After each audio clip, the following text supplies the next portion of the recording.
নমস্কার বন্ধুরা, আজকে তৈরি করছি আলু দিয়ে ভেটকি মাছের কালিয়া। সম্পূর্ণ রেসিপিটা দেখবেন।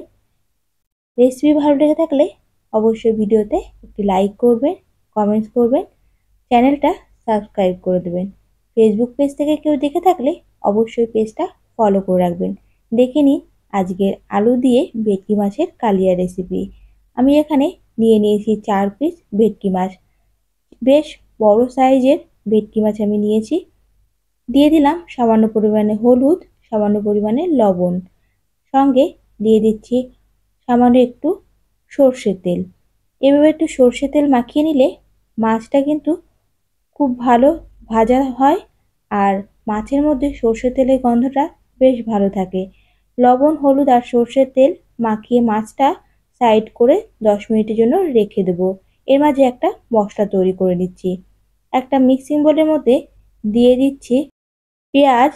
একটা বড় সাইজের পেঁয়াজ টুকরো করে কেটে দিয়ে দিলাম। দিয়ে দিচ্ছি 4 থেকে 5টা কাঁচা লঙ্কা, ঝালটা অবশ্যই নিজেদের স্বাদ মতো দেবেন। দিয়ে দিলাম দুটো বড় সাইজের রসুন কোয়া। আমি এখানে কোনো রকম আদার ব্যবহার করলাম না। দিয়ে দিচ্ছি 1 টিস্পুন জিরে গুঁড়ো। সামান্য একটু জল দিয়ে একটা মিহি পেস্ট তৈরি করে নেব। ভেটকি মাছের কালিয়া রান্নার জন্য যে মশলাটার প্রয়োজন, মশলাটা আমার রেডি হয়ে গেছে। অপরদিকে একটা ফ্রাই প্যান গরম করে নিয়েছি। ফ্রাই প্যানটা গরম হয়ে যাওয়ার পরে দিয়ে দিলাম তেল। আমি রান্নাটা সাদা তেলেই তৈরি করছি। গ্যাসের ফ্লেমটা মিডিয়াম টু হাইতে রেখেছি। এবার মাছগুলো দিয়ে দিচ্ছি। ভেটকি মাছ কিন্তু খুব বেশি কড়া করে ভাজার প্রয়োজন হয় না। বেশি কড়া করে ভাজলে মাছটা অনেক সময় চিবড়া হয়ে যেতে পারে। তাই হালকা করে মাছ ভাজলে মাছের স্বাদটা বেশি ভালো থাকে, মাছটা অনেকটা নরম থাকে। দুপাশ উল্টে ভালো করে ভেজে নিয়েছি। এবার একটা পাত্রে তুলে নিচ্ছি। চাইলে রান্নাটা সর্ষের তেলও তৈরি করতে পারেন, তবে আমার এখানে সাদা তেলের ব্যবহার বেশি, তাই আমি সাদা তেলে তৈরি করছি। ফোড়নের জন্য দিয়ে দিলাম একটা তেজপাতা। তেজপাতাটা 2 টুকরো করে দিয়েছি। দিয়ে দিলাম হাফ টিস্পুন জিরে। দিয়ে দিচ্ছি দুটো চেরা কাঁচা লঙ্কা।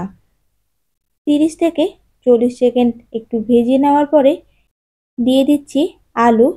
আলুটা আমি লম্বা লম্বা করে কেটে নিয়েছি। মাছের সঙ্গে দেখতে ভালো লাগবে ঠিক এরকম করেই কিন্তু আলুটা কেটেছি। আর আলুটা দিয়ে খুব ভালো করে ভেজে নিচ্ছি। এরকম করে লাল লাল করে ভেজে নেওয়ার পরে যে মশলাটা তৈরি করে রেখেছিলাম, মশলাটা দিয়ে দিচ্ছি। আলুর সঙ্গে মশলাটা খুব ভালো করে কষিয়ে নেব। মশলা কষানোর সঙ্গে আলুটাও কিন্তু খুব ভালো করে কষানো হবে, আর আলুটা অনেকটা সিদ্ধ হয়ে যাবে। প্রায় 2 থেকে 3 মিনিট এভাবে কষিয়ে নেওয়ার পরে মশলা থেকে কাঁচা গন্ধটা অনেকটাই চলে গেছে।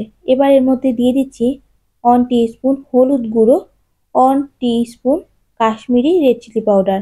কাশ্মীরি রেড চিলি পাউডারটা শুধুমাত্র কালারের জন্য দিলাম। সামান্য একটু জল দিয়ে দিলাম, যেহেতু গুঁড়ো মশলা অনেক সময় নিচে লেগে যেতে পারে, আবার পুড়েও যেতে পারে। সামান্য একটু জল দিয়ে মশলাটা খুব ভালো করে কষিয়ে নেব। মশলা থেকে সম্পূর্ণ কাঁচা গন্ধটা চলে যাওয়ার পরে দিয়ে দিচ্ছি টমেটো। আমি টমেটোটা গ্রেটারে গ্রেট করে দিয়েছি, আর একটা ছোট সাইজের টমেটো আমি দিয়ে দিলাম।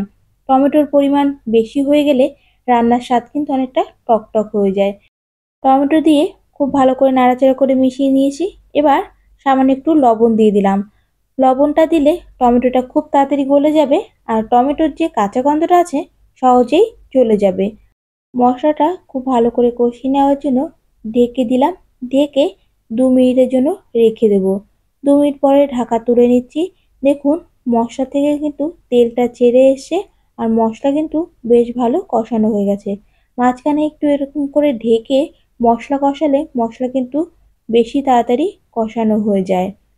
মশলা থেকে সম্পূর্ণ তেল ছেড়ে আসার পরে দিয়ে দিচ্ছি ধনে গুঁড়ো। আমি এখানে হাফ টিস্পুন ধনে গুঁড়ো দিলাম।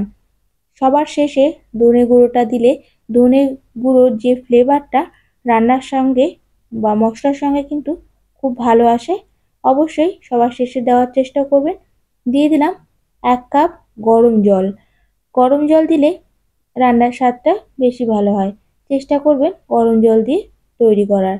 এরকম করে ফুটে ওঠার পরে দিয়ে দিলাম 1 টিস্পুন লবণ। লবণ দিয়ে ঢাকা দিয়ে রেখে দিচ্ছি 5 মিনিটের জন্য। 5 মিনিট পরে ঢাকা তুলে নিচ্ছি। দেখুন আলুগুলো কিন্তু সম্পূর্ণ সিদ্ধ হয়ে গেছে আর জলটাও কিন্তু ভালো মতো ফুটে গেছে। এবার ভেজে রাখা মাছগুলো দিয়ে দেবো। মাছটা দেওয়ার পরে আবারও ঢাকা দিয়ে 2 মিনিটের জন্য রেখে দেবো।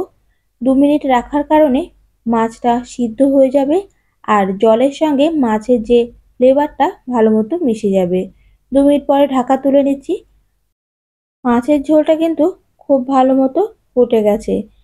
এবার এর মধ্যে দিয়ে দিচ্ছি 4টে গোটা কাঁচা লঙ্কা।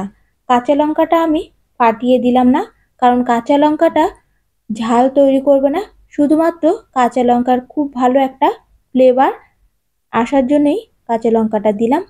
এবার দিয়ে দিচ্ছি সামান্য একটু চিনি। চিনিটা সম্পূর্ণ অপশনাল, যদি আপনাদের পছন্দ হয় তাহলে দিতে পারেন, আর পছন্দ না হলে অবশ্যই স্কিপ করতে পারেন। চিনিটা দেওয়ার পরে 1 মিনিট মতো ফুটিয়ে নিলাম। সবশেষে দিয়ে দিচ্ছি গরম মশলা গুঁড়ো। আর গরম মশলা গুঁড়োটা দেওয়ার পরে কিন্তু আর বেশি ফোটাবো না, গ্যাসের ফ্লেমটা অফ করে দিলাম। 5 মিনিটের জন্য স্ট্যান্ডিং টাইমে রেখে দেবো। 5 মিনিট পরে গরম ভাতের সঙ্গে আলু দিয়ে ভেটকি মাছের কালিয়া সার্ভ করুন। আজকের রেসিপি কেমন লাগলো জানাবেন, আর রেসিপি ভালো লেগে থাকলে ভিডিওতে একটি লাইক করবেন, কমেন্টস করবেন। নতুন কোনো রেসিপি দেখতে চাইলে অবশ্যই কমেন্টস করে জানাবেন, চেষ্টা করব আপনাদের সঙ্গে শেয়ার করার জন্য। সবাই ভালো থাকবেন, সুস্থ থাকবেন। গরম ভাতের সঙ্গে গরম গরম ভেটকি মাছের কালিয়া খেয়ে অবশ্যই বলবেন আপনাদের রেসিপিটা কেমন লাগলো। আর ঘরে অবশ্যই একবার এভাবে তৈরি করার জন্য রিকোয়েস্ট রইল। কথা দিচ্ছি ভীষণই ভালো রেসিপি, অবশ্যই ঘরে একবার এভাবে তৈরি করবেন। সবাইকে অনেক অনেক ধন্যবাদ।